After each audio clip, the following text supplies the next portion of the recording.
Sambonani, Tobela, Dumelang, Goeiedag, Nda, Molweni, and good day to all of you talented, gifted, and potential-filled campeones, champions out there. Yes, I'm talking to you, Wena Lapana, my buta, my sisak praat met jou namhlanje.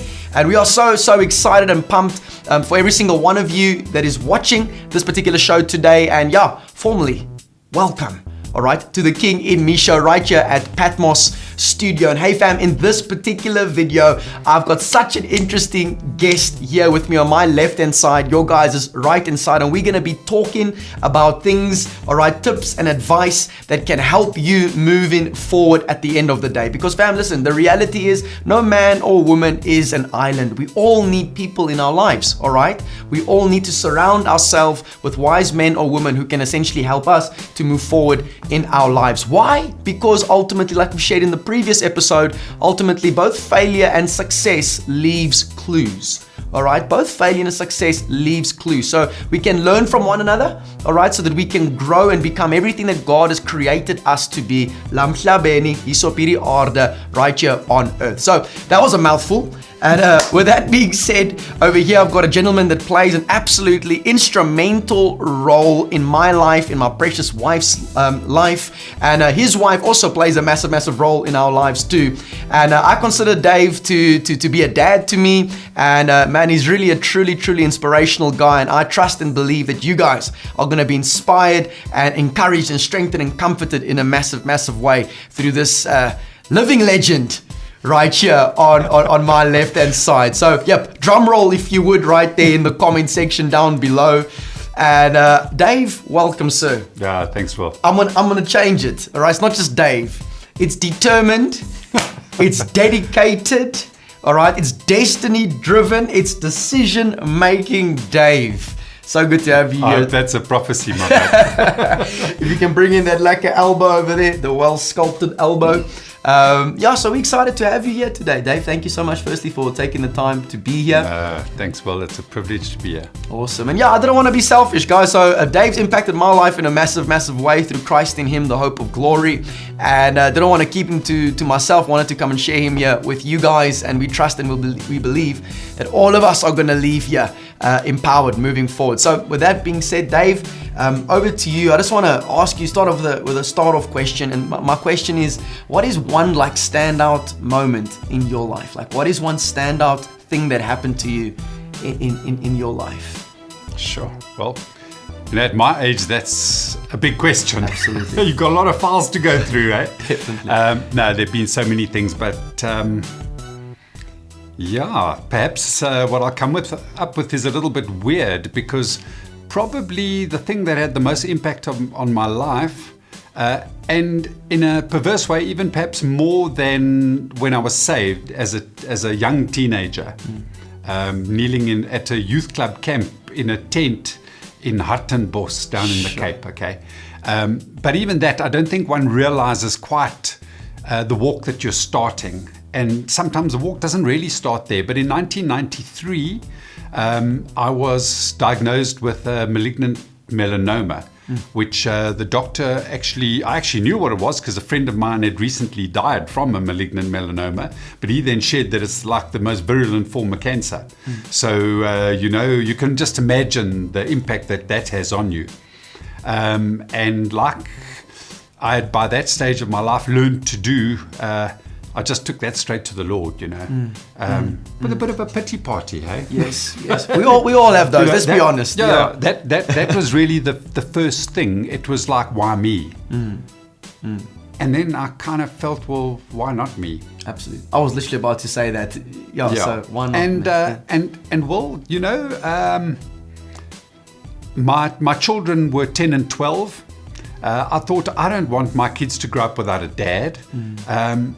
And that was the first thing. That was the real cry of my heart. And I went before the Lord and I said, Lord, first of all, I'm like a good guy. I don't do anyone in.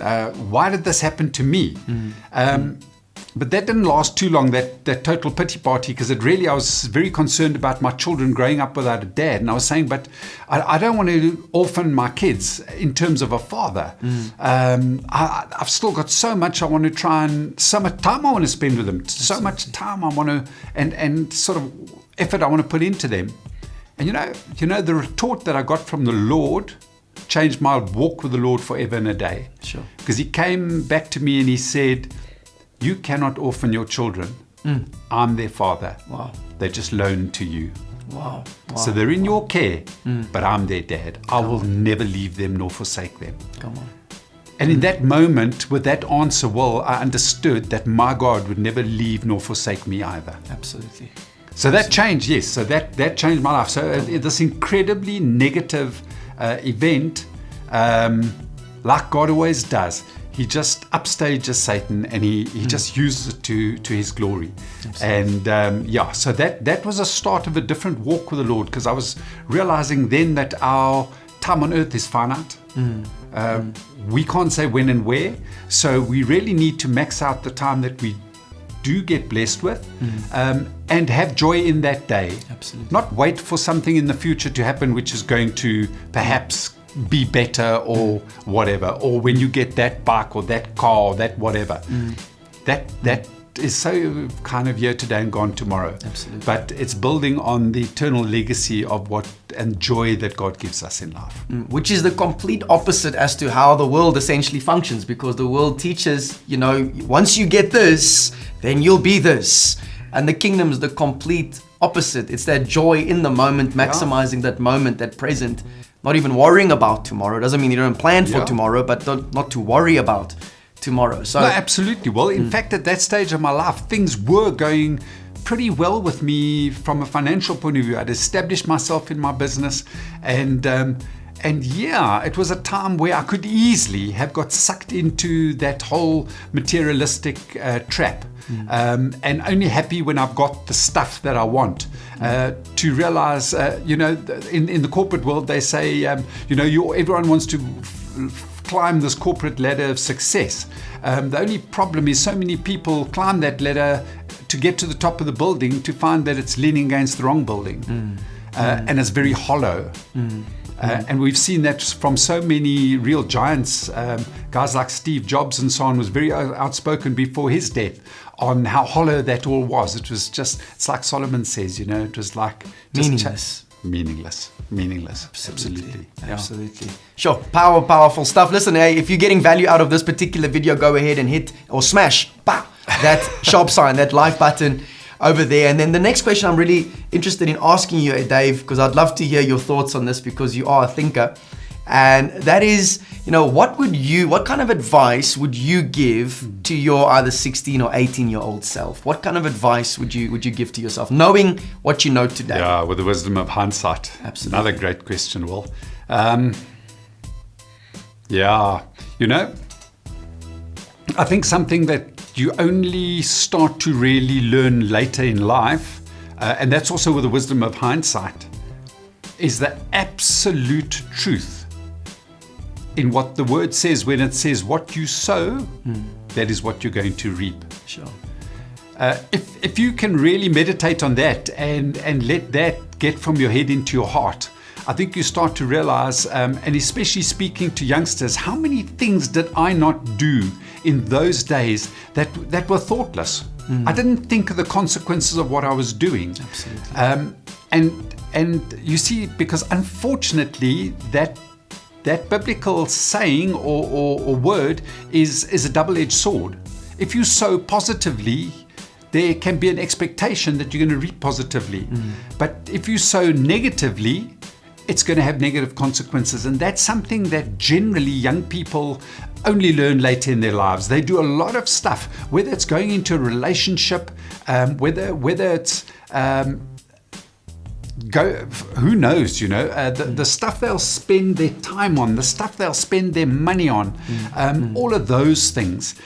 They don't think it through up front and don't think, well, what's going to happen if I do this? They just go ahead and do it. Absolutely. So you're living too much in the moment. There's not enough reflection on what path am I actually embarking on now, and what are the consequences of that walk going to be. Absolutely. with hindsight, I would have made a lot of less mistakes, probably done a lot better things earlier in my life, and been able to live to the glory of God way better. There's no question about that. Definitely. And I also started to understand when I thought of that's why God's grace has to be new every day. Yes. Because man, oh man, as much as we want to do it right, and Paul says it so beautifully, why is it that I can't do that which I should do, and that which I should do, I don't do? That's the cry of every one of our hearts. And sometimes Satan uses that opportunity to try and condemn you and convince you that now you're worthless. You see, you say that you're a Christian, but you can't be because look what you did. Yeah. And then my God picks me up again and he says, but my son took this for you.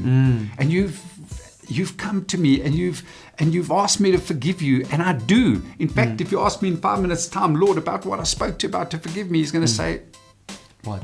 Yeah.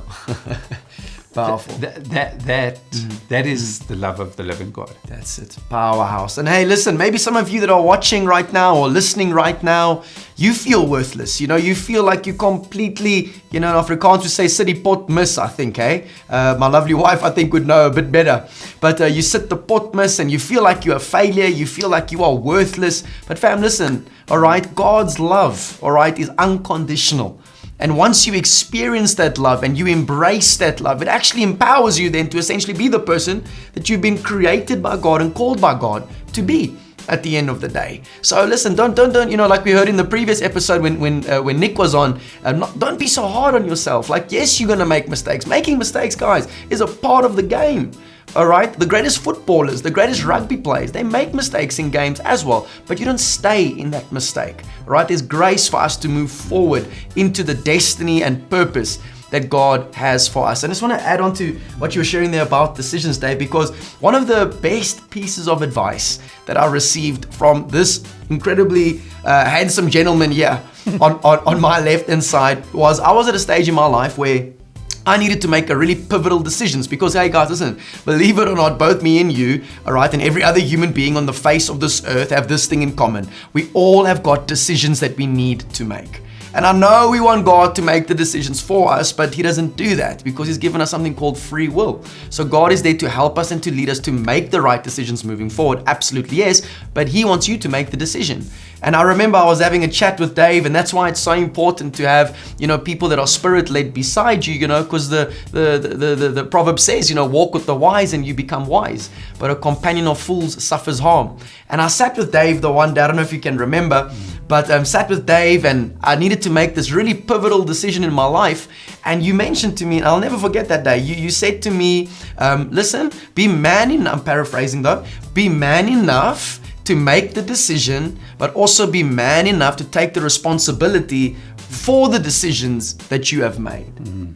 And that's something that just kind of stuck with me. And for you then to effectively make those decisions, you then need to essentially research the consequences of those decisions, and you need to think it through thoroughly, get understanding, get the right knowledge so that you can have the right wisdom to make the right decisions moving forward in our lives. No, absolutely. Well, just to touch again where you speak in terms of mistakes, all of us are going to do a lot more things wrong than we're going to do them right in life. Yeah. And that's number one, through lack of knowledge, lack of wisdom, and we've got to get a lot older and wiser, and we will never be older, wise enough to stop making mistakes. But I think what we've got to also realize is that mistakes are your stepping stones to success. If you a sportsman and you listen to your coach will not pick up on what you did right because you've already got that skill. But he's going to pick up on what you did wrong so that you become a more rounded player. So if he can focus on your wrongs, applaud you for your right, by all means, but focus on correcting the things you're doing wrong. Oh my word, you become such a complete player. Absolutely. And we become complete players in life when we learn from our mistakes and move on.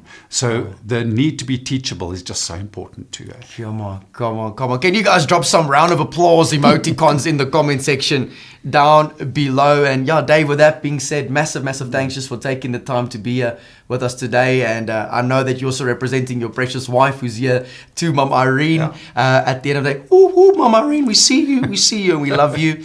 And with that being said, thank you so much. Thank you for taking the time and being willing to invest into the next generation. You know, a healthy No, youth, it's healthy absolute future. privilege. Well, Awesome. So bring in those lacquer elbows there, or one elbow at least in there again. Thank you so much. And thank you to every single one of you for taking the time to watch this particular episode. And just know also this episode has been proudly brought to you by PKF Pretoria, one of the largest mid-tier accounting firms in South Africa. They provide an excellent audit, accounting, tax, and business advisory solution. So go and check them out at pkf.co.za. And hey, listen, we also pumped and we excited. We got the merch out again on the KINGinme website. We got the new shirt as well out. It's not yet today, it's still in production, but the new shirt of purpose over popularity, as well as this no fear, only courage. So you can go and check that out and go and get yourself some merch over there at kinginme.co.za. And hey, listen, if you haven't yet shared this video, please go ahead and do so. Let's populate the airwaves with some good news stories. Come on, guys. There's so much negativity going around over there. So let's spread some positivity over the airwaves. Let's spread the good news. Let's spread hope. Let's spread life. Let's spread truth wherever we go. Because hey, as young people, we can be the change in this nation. We can be the change in the nations of the world. God has called us for a time such as this. So rise and shine, campione. And just know today, namhlanje, Gutsi, your voice matters.